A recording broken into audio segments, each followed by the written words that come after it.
Fá! E conseguimos? Conseguimos! Nossa, seu som tá perfeito. É, tô com um fone. Tem como você descer mais o celular ou não? Vamos alinhar, peraí. Você tá lá baixinho. Boa noite, pessoal que tá entrando. A gente tá Isso, olha que linda, maravilhosa. Agora vem mais pro meio. Eu também tô fora. Maravilhosa. Tá, nossa, agora te pega maravilhosamente. Boa noite, cair, Fá. Tudo bem? Tudo. E aí, já Como tá tudo certinho para viajar? Tudo certinho. A gente quer ir hoje à noite para não pegar trânsito. Porque, na verdade, é o seguinte, hoje é dia do funcionário público. Ou foi hoje ou foi ontem, não tenho certeza agora. Acho que é hoje, dia 28. Isso, dia 28. Peraí, deixa eu ajeitar aqui que esse celular vai cair de novo. Ajeita aí. Mas, na verdade, algumas prefeituras colocaram para sexta. Então, sexta-feira vai ser um feriado. Algumas prefeituras ou estados, né? Depende. Sua internet tá bem ruim. Você arruma aí. Pra mim tá ótimo. Eu não tô te vendo nada. Toda robotizada. Nada? Você quer sair e entrar de novo? A gente espera. Pessoal, a gente espera um pouquinho, né? Entra e sai de novo, porque não dá para te ver. Peraí. A Sarinha já entrou para te ver. Já entrou? Como que eu saio? Aperto o xizinho. Faz como você não quer mais me ver. Fecha tudo. Isso. Agora entra de novo. Pessoal, boa noite. É que a internet da Fabiana não está boa, ainda eu pedi para ela sair e entrar, né? Porque é melhor a gente fazer isso agora, para a gente começar no papo bom. E vamos lá ver se ela vai entrar. Agora a internet melhora. Que o papo vai ser muito bom hoje. Oba! E agora? Isso, perfeito, ótimo. Que bom. Fá, obrigada por estar aqui. Sei que é muito difícil você estar aqui, né? Porque colocar essa mulher na internet é uma coisa de louco. Eu tenho a questão da agenda, dos horários de trabalho e tudo, né? E não sou muito fã de câmera, não, mas vamos lá, né? Graças a Deus, né? Graças para todo mundo que está aqui. Então, Fá, oi. Um grande prazer você estar aqui. Para quem não me conhece, o meu projeto é um projeto de ser a ponte do conhecimento sobre dislexia e transtorno de déficit de atenção. Eu trago profissionais para passar informações para gente que pouco sabe, né? E a gente precisa de muita informação para desmistificar, né? Que a dislexia está aí, o transtorno de déficit está aí, e essas crianças precisam ser olhadas bem singular, né? Não é de qualquer forma e colocar rótulos nessas crianças que as coisas vão para frente. E a Fá vai vir falar com a gente sobre dislexia. A Fabiana é a tia Fabiana do meu livro. Uma honra, ela cuida dos meus filhos, ela me aguenta já há um tempo, porque cuidar do filho é fácil, mas cuidar de mim não deve ser. Quantos anos faz? Foi 2015. 2020, 5 anos. 6 anos. 5 anos, isso. Vai para 6 anos. Quanto tempo você me aguenta? Então, já é. Já tá. E a Fabiana Bernardes Rangel Barbosa de Barros, porque eu tenho que ler, que eu não ia decorar. Meu nome é fonoaudióloga clínica, educacional, especialista em linguagem e mestre em ciência pela Faculdade de Filosofia, Ciências e Letras de Ribeirão Preto, da USP. Falei certo? Falou certo. Muito obrigada. Aqui é assim, Fabiana. vai do jeito que dá, sabe? Vai do jeito que dá, vamos fazendo. O importante é sair. Vamos lá. Isso. Fá, vamos começar? Para a gente falar qual a sua importância na dislexia, seria legal você dar uma pincelada o que é dislexia. Vamos lá. Existem várias definições. O pessoal que é interessado nessa área e que trabalha com isso já sabe, já ouviu muitas vezes. Então eu vou ser bem clara e bem prática. É uma alteração específica da leitura, que, por conta disso, acaba repercutindo na escrita também, né? Então, você vai ter uma criança com uma dificuldade de leitura, né? Nessa relação letra-som, de fazer a decodificação, e também uma dificuldade envolvendo o processo de apropriação ortográfica, porque você tem que aprender a escrever, e além disso você tem que aprender você tem que aprender a ortografia da língua, né? Então você acaba tendo uma dificuldade. O carro-chefe é a leitura. E a desortografia, a dificuldade com a ortografia, ela acaba vindo junto. Não vou falar de desortografia, mas vou dizer, uma dificuldade na apropriação ortográfica acaba vindo junto. Então, isso. Faz parte daquele chuveiro que a gente diz que a dislexia tem? Descalculia, desortografia. Isso, é assim, ó. Nem todos disléxicos terão uma desortografia ou terão uma descalculia. Eles podem ter dificuldades em matemática, eles podem ter dificuldades na apropriação ortográfica, mas não necessariamente uma desortografia, certo? A desortografia é mais perene, com mais dificuldade, ela não vai se resolver tão facilmente. O disléxico, ele pode passar pelas fases da ortografia. Então, por exemplo, você tem que aprender a escrever, se chupeta é com CH ou com X, ele vai demorar um pouco mais para guardar essa forma ortográfica da palavra. Não necessariamente ele vai ter uma desortografia. A desortografia pode vir associada a uma dislexia. Então, eu posso ter uma dislexia como um outro transtorno. Dislexia e desortografia. São comorbidades, então. Mais ou menos isso. Certo? Ótimo. E qual que é esse impacto maior, né? Porque é muito até pessoal, mas existe alguma característica forte que essa criança tem sinais para dislexia?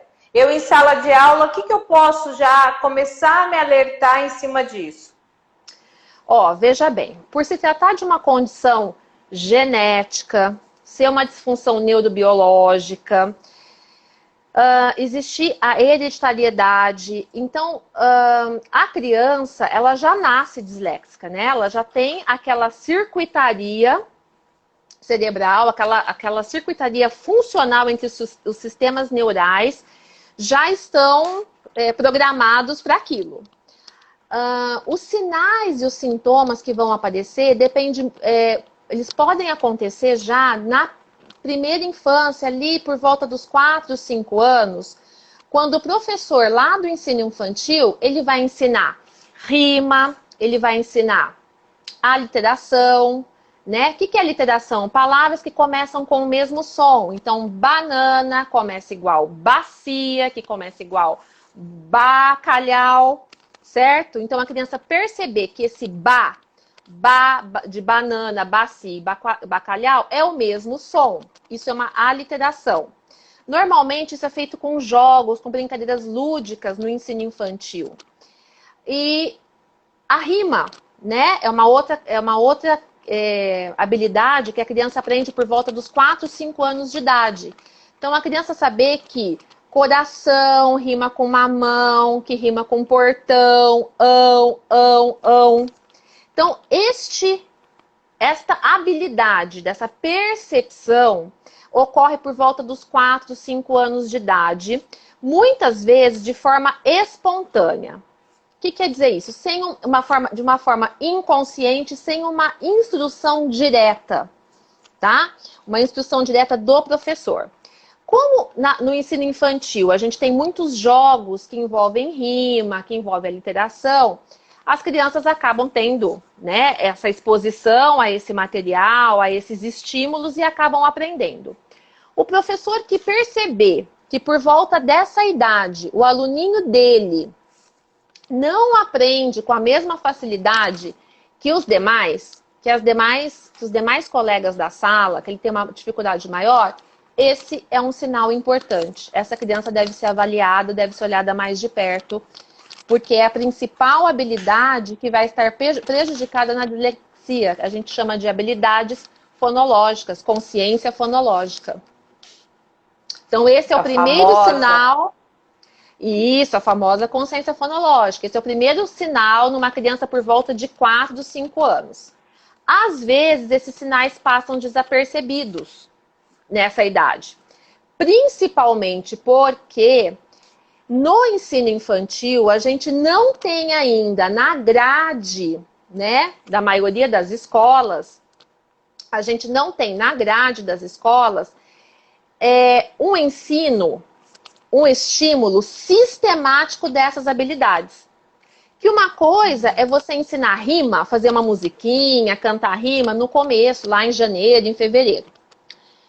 Outra coisa é você, todos os meses, durante o infantil 4, que eu chamo, né? Infantil 4, crianças de 4 anos, infantil 5, crianças de 5 anos. 5 anos. Durante o infantil 4, você todos os meses promover atividades de rima e aliteração. Certo? E segmentação silábica, por exemplo. O que é segmentação silábica? A criança perceber que as palavras são compostas por pedacinhos. Então, por exemplo, sapato. Sa, pa, to. Isso é uma forma da criança perceber que a palavra sapato tem 3 pedacinhos. A gente pode nem usar a terminologia sílaba para não dificultar para uma criança dessa idade. Então, a gente pode usar pedacinhos de palavras. E aí, a gente também é uma outra habilidade que pode ser facilmente desenvolvida aos 4, 5 anos de idade. Então, se houvesse um ensino sistemático, uma exposição sistemática, com certeza essas crianças de 4, 5 anos chegariam ao primeiro ano muito mais alicerçadas do ponto de vista pedagógico, né, e de desenvolvimento fonológico mesmo, de habilidades fonológicas, para uma alfabetização mais plena. As crianças que não têm dificuldades biológicas, né, genéticas e biológicas, vão se beneficiar da mesma forma e vão caminhar a aprendizagem delas se alfabetizando rapidamente. As crianças que possam apresentar algum tipo de transtorno específico, como é o caso da dislexia, essas crianças, elas vão se beneficiar de 2 formas. Primeiro, que o professor pode perceber entre 4 e 5 anos que essa criança tem uma dificuldade maior nessas tarefas em relação às outras. E o item 2 é que, sendo estimuladas, elas chegarão melhores ao primeiro ano, independentemente delas não terem o mesmo nível das crianças, das outras crianças típicas, né, de desenvolvimento típico, sem nenhuma questão genética envolvendo aprendizagem. Elas não vão ter o mesmo nível, mas elas vão estar melhores do que se elas não tivessem esse tipo de estimulação. Então, isso é uma coisa que eu falo muito, eu trabalho tanto no setor público como no setor privado. E é uma coisa que eu falo bastante, né? Então, assim, na escola que eu trabalho, essas habilidades são estimuladas aos 4 e aos 5 anos sistematicamente. Por quê? Porque ali eu já consigo fazer uma triagem, os professores já conseguem fazer uma triagem e mandar para avaliação aquelas crianças que têm mais dificuldades. As crianças que não têm dificuldade, seguem o fluxo, vão se alfabetizar lá. As que têm dificuldade vão ser olhadas com maior cuidado para ver o que está acontecendo, o que está impedindo dessas habilidades serem desenvolvidas de uma maneira mais eficaz.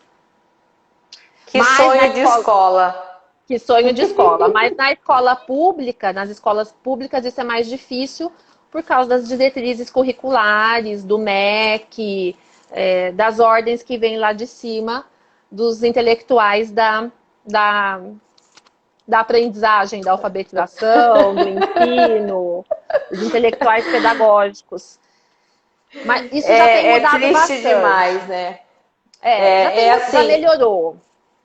Mas é o que eu falo, né? A formação de professor que a gente tem que olhar, né, Fá? Essa formação de professor e olhar também para a educação infantil. Porque muitas vezes alguém pensa, principalmente famílias, vou mandar para brincar. Não é bem por aí, né, Fá? Não. Tem uma coisa muito mais além que tudo isso, que pode concretizar uma boa alfabetização para quem não nasceu com nenhum tipo de transtorno, ou ajudar quem tem transtorno, né? Ou ajudar quem tem transtorno. Um outro sinal bastante importante que tanto a família quanto os professores devem estar atentos, né? É com a questão do desenvolvimento de linguagem. Houve uma época em que você tinha o seguinte discurso, às vezes até da classe médica mesmo, né? Espera. Então a criança demorava para falar, espera, porque fulaninho foi falar com 5 anos. Espera, porque é assim mesmo, cada um tem seu tempo. O famoso cada um tem seu tempo, né? Hoje, com o desenvolvimento das pesquisas, com o desenvolvimento da neuroimagem, com o desenvolvimento da neurociência, a gente sabe que a linguagem é um dos marcadores mais importantes do desenvolvimento infantil. Então, falar na idade correta é um marcador importante de desenvolvimento típico infantil. Então, a gente precisa olhar para a linguagem com bastante carinho. Pais e professores podem fazer isso. Então, se você percebe que aquela criança está demorando para falar, ele está com 2 anos e meio e só fala papai e mamãe, vamos investigar. Tem protocolo hoje para tudo, né? Você aplica protocolos para ver desenvolvimento de linguagem infantil a partir de 1 ano de idade. Você já tem protocolos já específicos com score, com padronização certinho para você ver o desenvolvimento infantil daquela criança. Para você ver o desenvolvimento de linguagem daquela criança. Então tem que avaliar, não pode deixar escapar. Você precisa olhar com carinho para a linguagem. A criança fala errado, né? Ele está falando muito errado. A priminha tem 3 anos, a priminha fala certo, fala bastante coisa, e ele fala pouco, eu não consigo entender o que ele fala. Tem que avaliar, certo? Dentro do desenvolvimento fonológico, tem som que é normal trocar aos 3 anos. Tem som que já era para ter melhorado. Né? Então, uma criança que aos 4 anos de idade fala tapo para sapo, fala dato para gato, é uma criança que já está com um atraso fonológico. A gente pode dizer com um transtorno fonológico acontecendo. E essas trocas precisam ser sanadas nas idades ideais de cada... Existe uma idade ideal para cada troca desaparecer do desenvolvimento da criança, tá? Do desenvolvimento de fala. E é bom, assim, a gente pontuar, né? Que sei que às vezes tem algumas pessoas que não têm esse entendimento do crescimento da criança com o desenvolvimento da criança, né, Fá? A gente tem que prestar muita atenção nisso. Ela pode crescer, ser super alta, mas ela não teve o desenvolvimento adequado para aquela idade, né? Exatamente. E a linguagem precisa ser vista, né? Porque ele voltando na questão, é o principal marcador. Então, na dúvida, faz uma avaliação com o profissional, né? Manda para a fono vai avaliar e vai fazer um relatório, vai fazer uma avaliação, né? Vai aplicar algum protocolo para saber se o desenvolvimento de linguagem daquela criança precisa de estímulo ou não, tá tudo ok. Né? Então, às vezes, é melhor a gente pecar por excesso do que por falta. Tá. Encaminha. O importante é a escola encaminhar, né? Porque, de repente, a família tá achando que tá tudo certo e bonitinho, né? Tem o tempo dela. Então, é importante a escola estar atenta nisso, né? Por isso que eu falo, professores se habilitam. O meu foco aqui é professor. Isso, os professores, eles têm melhorado muito, né? Nas faculdades, nos cursos de pós-graduação, né? Tem tido bastante... eu dou aula, agora esse ano não, porque teve a pandemia, mas assim, em duas universidades eu dei aula, numa e depois eu estava em outra. E assim, no curso de pós-graduação, na psicopedagogia, que é uma pós-graduação onde muitos professores, não é só professor que faz, né? Não é só pedagogo com formação em pedagogia que pode fazer, é qualquer área que queira fazer psicopedagogia pode entrar no curso, né? Mas a maioria, a gente tem uma maioria de pedagogos. E eles têm se interessado muito e têm aprendido muito. Então, assim, acho que o fonoaudiólogo... Graças a Deus. Isso, dentro de um curso, tanto na graduação quanto numa pós-graduação, é essencial, porque como, né, a linguagem é um marcador importante, o professor tem que estar atento a esses sinais para encaminhar. Tá, só antes de eu perguntar sobre o tratamento, porque tem muita pergunta aqui de tratamento, a Renata Paternelli, eu acho que falei certo, desculpa se eu falei errado. Ela falou que tem a honra de trabalhar com você. Adorei. Achei o máximo. Um beijo grande para você. Eu que tenho a honra. Ó, agora vamos lá. Eu estou vendo sinais, a escola encaminhou, chegou na fono. E aí, qual que é esse caminhar? Qual que é esse tratamento que essa fono vai fazer para essa criança?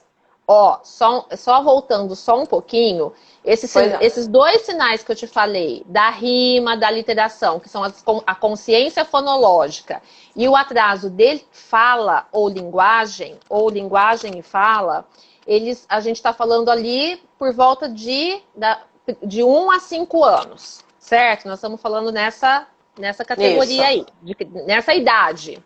Uhum. Após os 5 anos, a criança vai para o primeiro ano, aos 6 anos ela vai para o primeiro ano, aí os sinais começam a ficar mais evidentes, como quando a criança demora para fazer a associação do som com a letra. Então, ela não consegue inferir ou aprender que o S de sapo é a letra S. Ela não associa o som com a letra. Então, ela demora para gravar, ela demora para se alfabetizar, ela demora para aprender. Esse é um sinal bastante importante. Então, se ao final do primeiro ano, a sua criança, professores que estão aí, não conseguem ler e escrever sílabas simples, o que é sílabas simples? Sílabas transparentes, um som para uma letra. Então, sapo, pato, rato, bala, né? Onde você tem uma letra para um som. Se a criança no final do primeiro ano não consegue fazer minimamente essas palavras simples, né? É um sinal importante que deve ser visto, porque normalmente as crianças conseguem. Independentemente do método.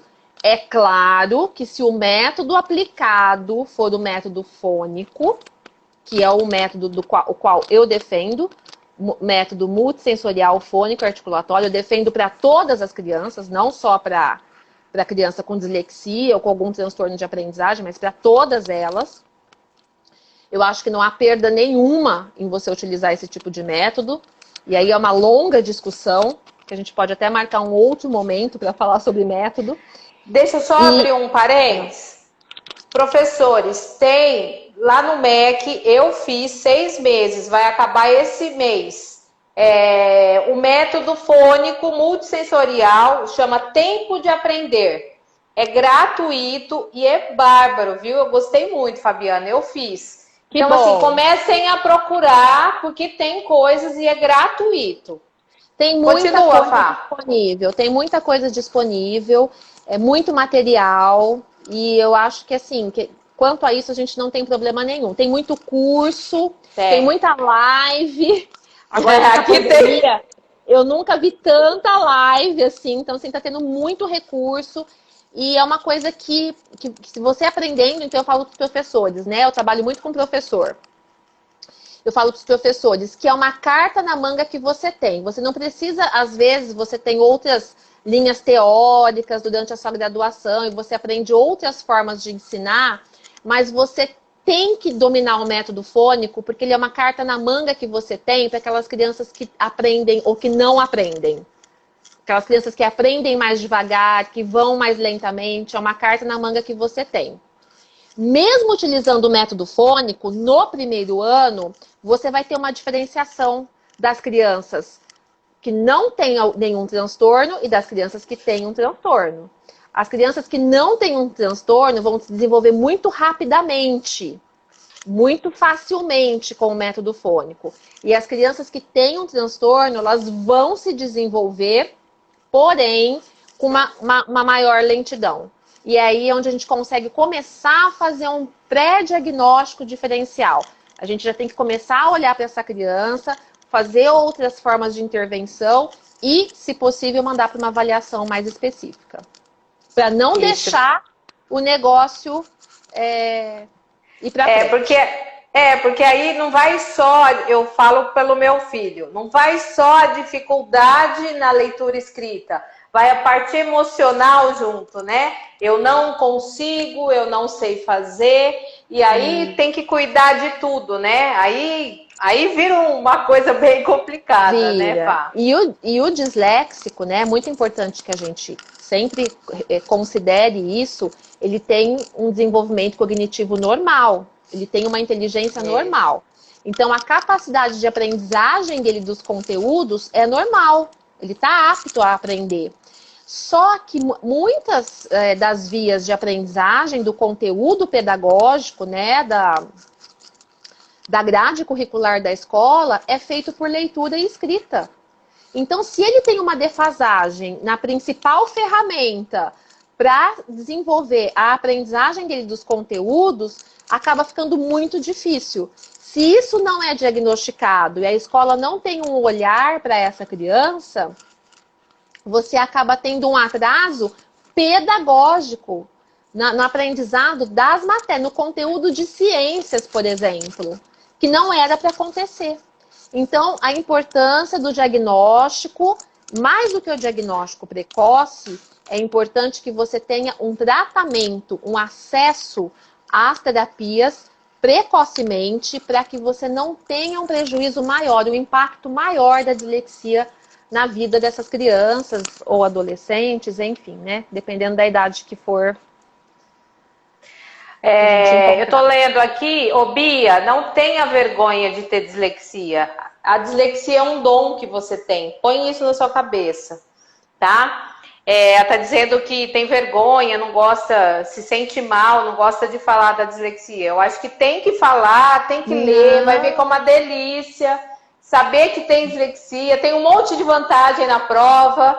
Vai em frente, amiga, vai em frente.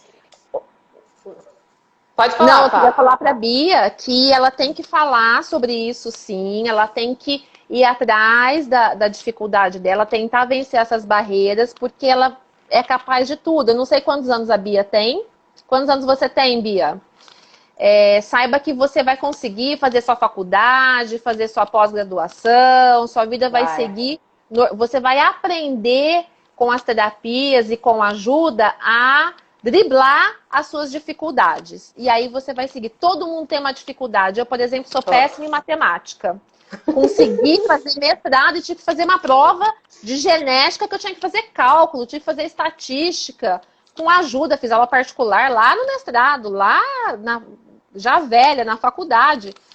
Uma dificuldade minha. E a gente toca, vai conseguindo. Vamos no tratamento, Fá? Vamos.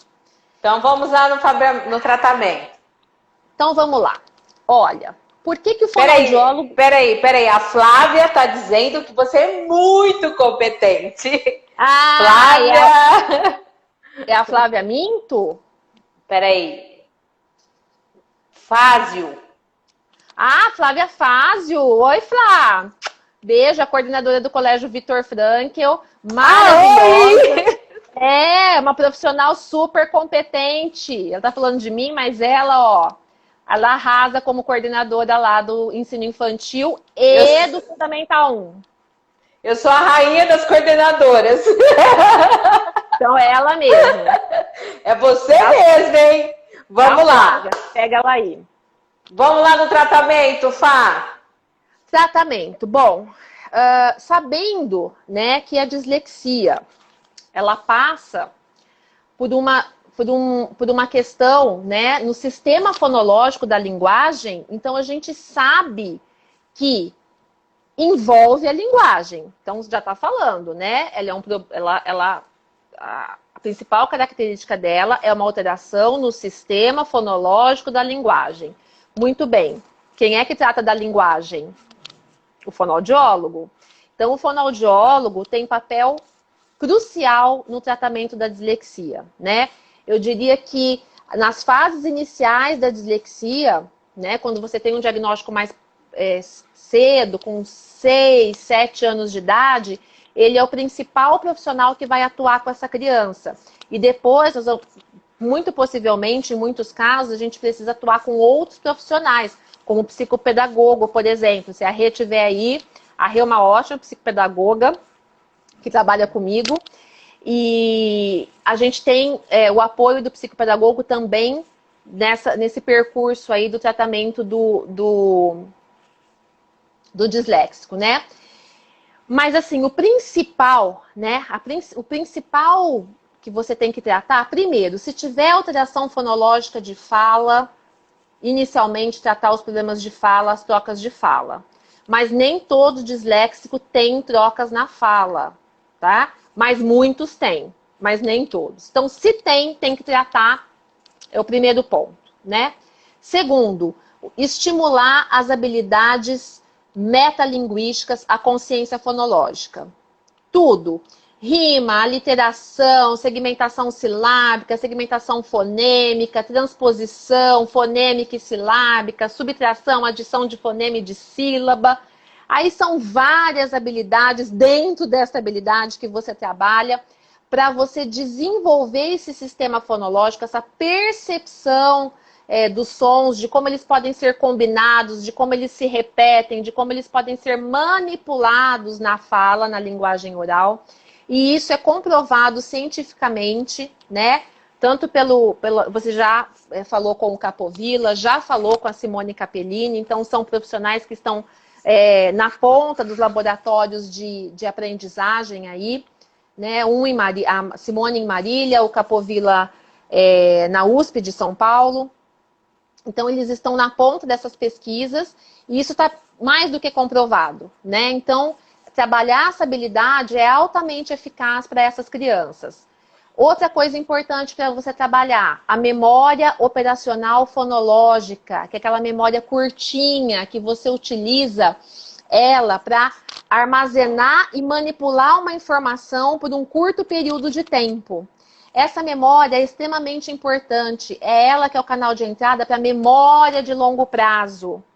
É ela que vai fazer a associação da letra e do som e lá para a memória de longo prazo e a criança conseguir aprender aquela associação para depois efetuar uma decodificação, né? Ou a própria escrita. Então, é fundamental que esse item também seja visto na avaliação.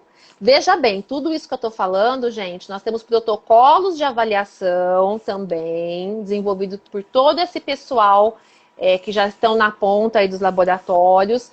E essas avaliações são pontuais em cada item desse. E a partir das alterações que você verificar em cada item, você vai fazer a sua intervenção. Então, é necessário que você tenha esses itens da avaliação para você saber qual é a ponta que você vai, o ponto que você vai atuar mais especificamente na sua intervenção. Então, a memória... Oi? Tem uma pergunta aqui, eu achei muito interessante, ó. Quando você analisa, como você vai analisar agora? Porque a criança não entra mais com 6 anos, né? Ela entra com 7 anos. Não, ela não entra com 7 anos mais no primeiro, ela entra no 6, com 6 anos, né? Então, isso agora, como que você vai dar o diagnóstico? Ele tem que fazer 2 anos, 3 anos desse tratamento para chegar no diagnóstico, tem que esperar os 9 anos. Como que é? Quando se inicia com 6 anos, quando fecha o diagnóstico?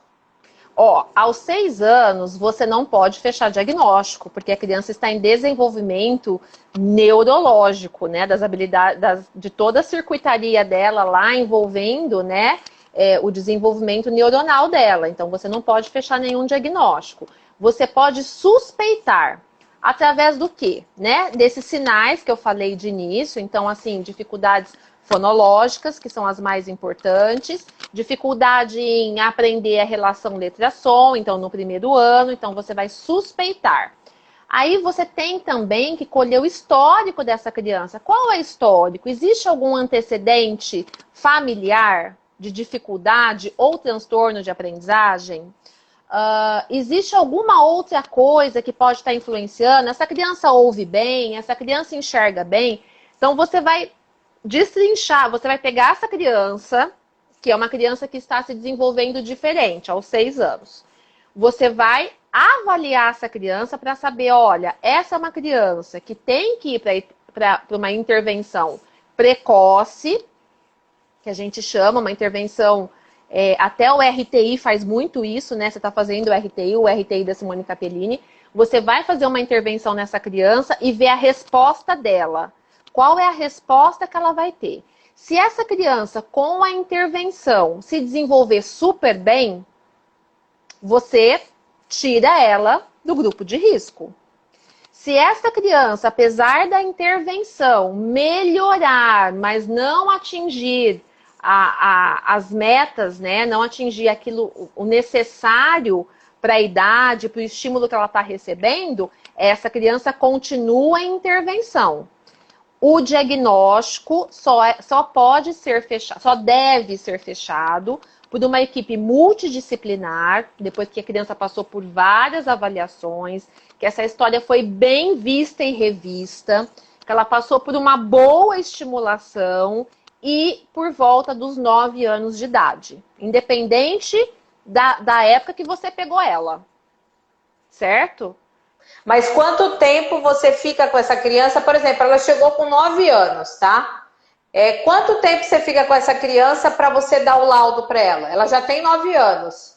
Com 9? Aí com uma avaliação, com algumas sessões de avaliação fonoaudiológica, vamos pensar, eu sou bem lenta para fazer minha avaliação. Lenta assim, eu sou bem criteriosa. Gente, eu preciso de laudo e essa mulher não me dá. Eu preciso de 8, 9, 10 sessões de avaliação para eu poder ter um bom diagnóstico da minha parte. Preciso também... E mais uma observação, ela quer relatório de tudo, de neuro, de não sei mais quem, de psicólogo, de olho, de boca, de respiro. Olha, gente, essa mulher dá muito trabalho, mas é boa. Nós precisamos descartar tudo aquilo que tiver realmente interferindo naquela criança. Então, se aquela criança não está ouvindo direito, como é que eu posso saber o tanto que essa baixa audição, por uma otite, por exemplo, está interferindo no processo dela de aprendizagem?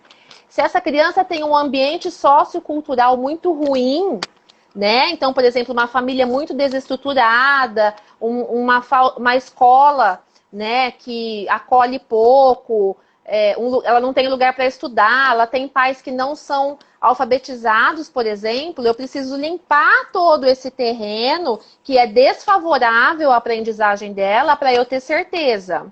Se os pais estão se separando, por exemplo, e essa criança está com uma alteração emocional, psicoafetiva, daquele momento que ela está vivendo, é uma outra questão que eu tenho que olhar. Olha, será que não é isso que está interferindo no processo atencional dessa criança? E a gente está confundindo as coisas. Então, veja bem, todo diagnóstico, eu sou muito criteriosa com diagnóstico, porque diagnóstico é um diagnóstico, né? Você vai falar, você é isso. Então, para você falar para uma pessoa que ela é isso, você tem que ter muita certeza. E o custo-benefício disso tem que ser bom. para a criança, né? Então, eu tenho muito cuidado. Então, aos 9 anos, voltando lá na sua pergunta, se a criança já tiver 9 anos, ela já tem idade, ela já passou pelas séries iniciais, né? Primeiro, segundo, com 9 anos ela está no terceiro ano. Terceiro para quarto. Terceiro para quarto ano já, né? Então, essa criança, com 8, 10 sessões de avaliação fonoaudiológica e mais avaliação neuropsicológica, aí depende de cada neuropsicólogo. A Carolina Braga, que é uma neuropsicóloga daqui de Ribeirão, que você já até fez uma live com ela demora uns 10... Ela mandou para mim hoje, ó. Ai, que... eu tô chique. Tá muito chique. A Carol, ela demora umas 10 sessões para fazer a avaliação. A Ira, acho que 6 ou 7. Então depende de cada profissional, né? De como ele... Enfim. A Ira nos meus foram 8. 8, então. Então é mais ou menos isso, né? A fono, mais a neuropsicóloga, mais a psicopedagoga, muitas vezes. Depende de cada caso, tá? Cada caso é um caso. Às vezes, só com a fono e com a neuropsicóloga é possível fechar o diagnóstico, certo? Às vezes, é preciso um pouco mais. Às vezes, a gente precisa de um neuro. Às vezes, a gente precisa da avaliação oftalmológica, da avaliação otorrinolaringológica completa. Não sei falar isso. Complicado. Não sei. Não manda eu falar. Mas é isso. Então, assim, tem que ter muito critério. Eu gosto muito de suspeitar e fazer intervenções. Na intervenção, por exemplo, o caso da Sara. A Sara é filha da Samantha, gente, minha paciente. A Sara fez uma avaliação neuropsicológica e eu fiz uma breve avaliação bem pequenininha fonoaudiológica. Na verdade, eu só sondei, fiz uma sondagem para saber que nível de escrita ela estava e já iniciei, porque a Sara já estava no segundo ano e nós já iniciamos antes da pandemia, depois veio a pandemia e tudo tudo se transformou. Mas antes da pandemia a gente já iniciou, eu já iniciei com o método fônico, tá? Eu já comecei a alfabetizar a Sara, porque eu estava meio numa corrida para ver como ela ia se desenvolver com o método fônico, porque o método fônico já é o meu diagnóstico. Conforme ela caminha no método fônico, né, eu já consigo saber. E aí eu só complemento com alguma avaliaçãozinha aqui, outra e ali, para fechar o diagnóstico, né? Ela tá dizendo aqui que você faz ela malhar muito, ó. Malhação bem. Malhar muito. A gente tem que fazer muita repetição para ela poder conseguir, mas ela é muito inteligente, muito esperta, ela tá conseguindo, tá caminhando. Ô Fá, no adulto também, você tem alguma observação em falar em adulto, assim, ou não? Ele também vai para o mesmo processo? Olha, não sei se você mexe com um adulto, mas... Eu trabalho pouco com adulto. Eu já recebi alguns, assim, jovens que precisavam de laudo para faculdade ou para fazer... eu também quero. Vestibular. Para fazer o vestibular.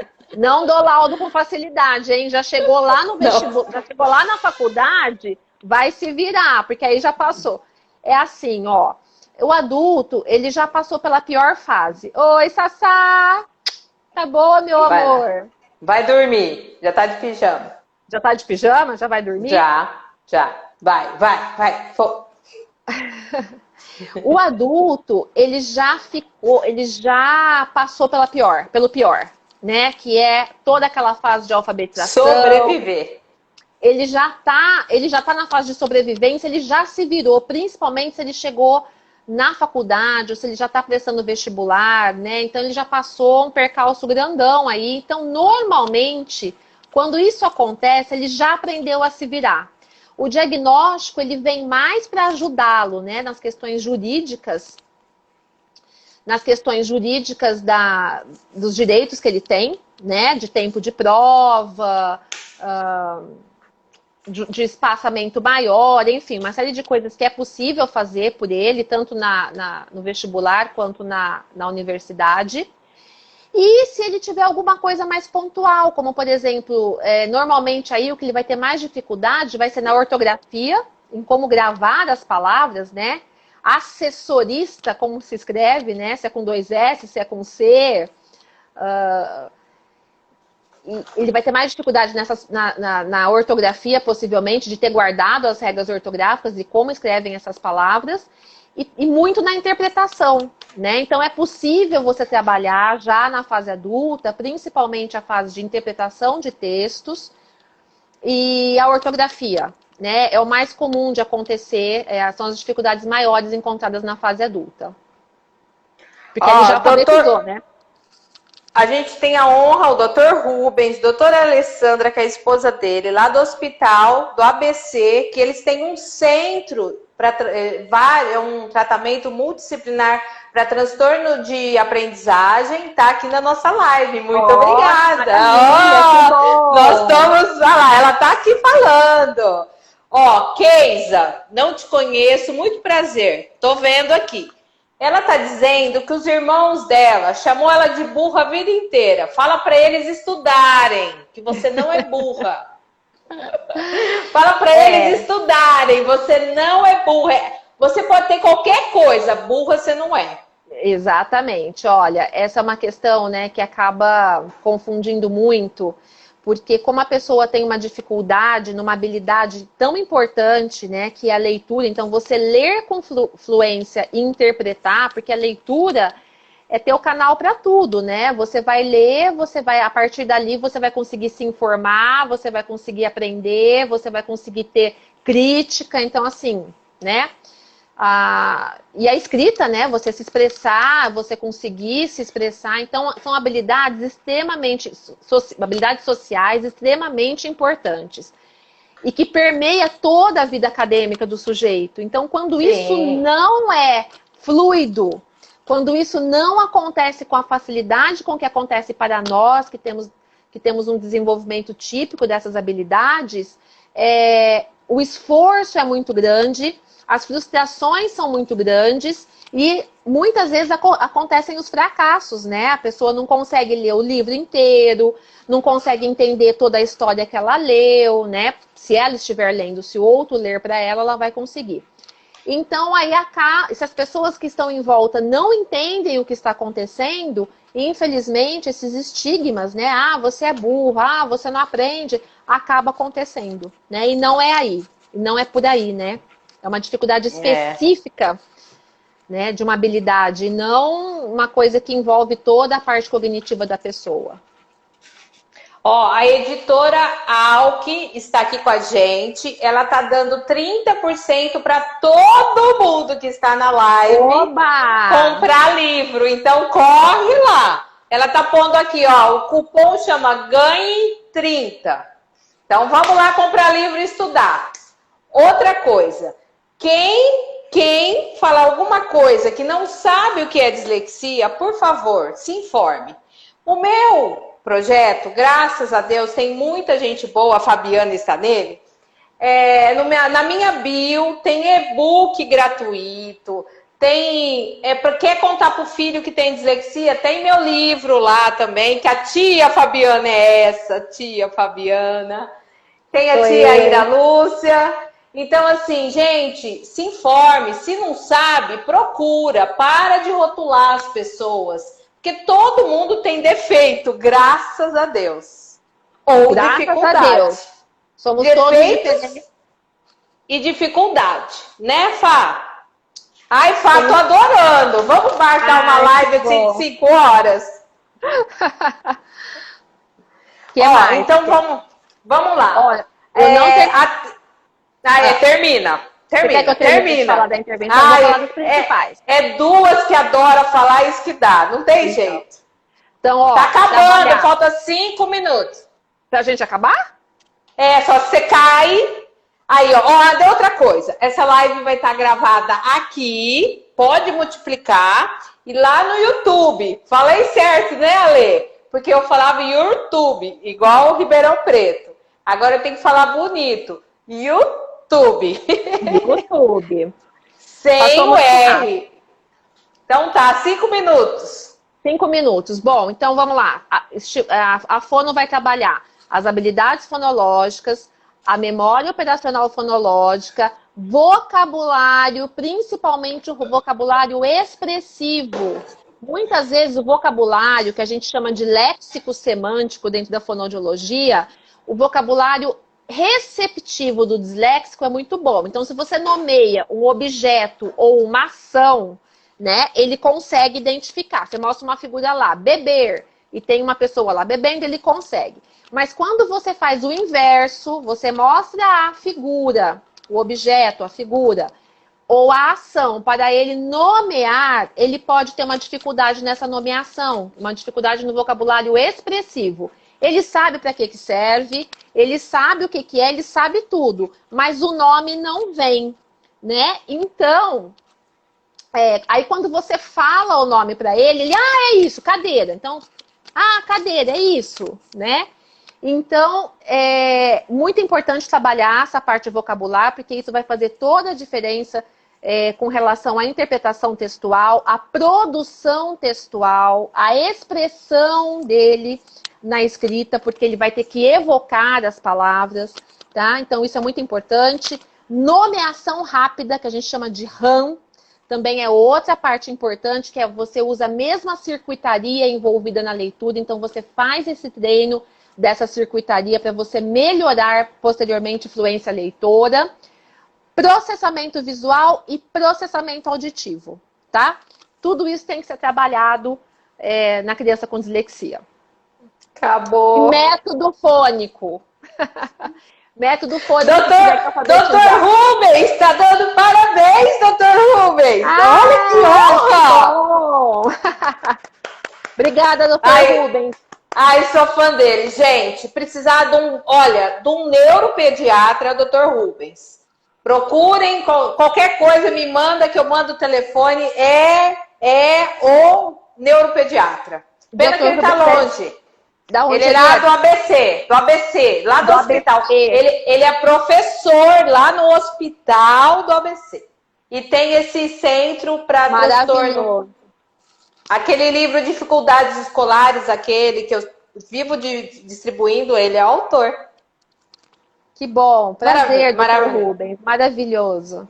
Ele é maravilhoso. A esposa dele também é maravilhosa. Acabou. Tá bom. Passou muito eu tô triste. Tô muito triste. É porque assim, Instagram é 1 hora só. É 1 hora. Ele cai e acabou. Tá? Mas a gente vai marcar outra. Muito obrigada. Eu que agradeço. Ficou milhares de perguntas. Podem todo mundo deixar lá. Manda no direct pra mim. Que eu tento resolver lá com a Fá ou com alguém. Responder. Você manda pra mim. Eu mando, e a gente vai respondendo. A gente vai respondendo, porque aqui o negócio meu é responder para todo mundo. E todo mundo se informar. Esse é o objetivo. Fá, obrigada, boa viagem. Obrigada. Curta lá, descanse. Obrigada a todos que tiveram. Obrigada a todo mundo. Maravilhoso. Obrigada a todos Fá, você é maravilhosa também. Você é maravilhosa. Vou falar igual que eu falei com a Capellini. Você é maravilhosa. Te amo. Beijo. Tchau. Tchau, tchau. Vai ficar gravado. Vai ficar gravado. Tá bom.